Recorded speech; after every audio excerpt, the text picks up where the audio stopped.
Gawa na naman tayo ng buko salad. Ang ayan, ang ating fruit salad. Ang ating fruit cocktail.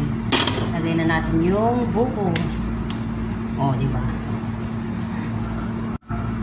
Ang ating condensed milk.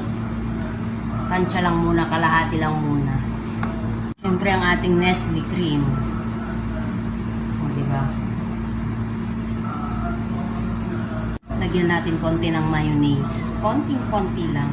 Pampalasa lang, pampakreamy, di ba?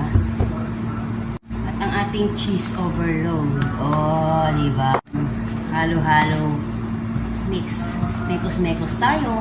Di ba? Ang sarap.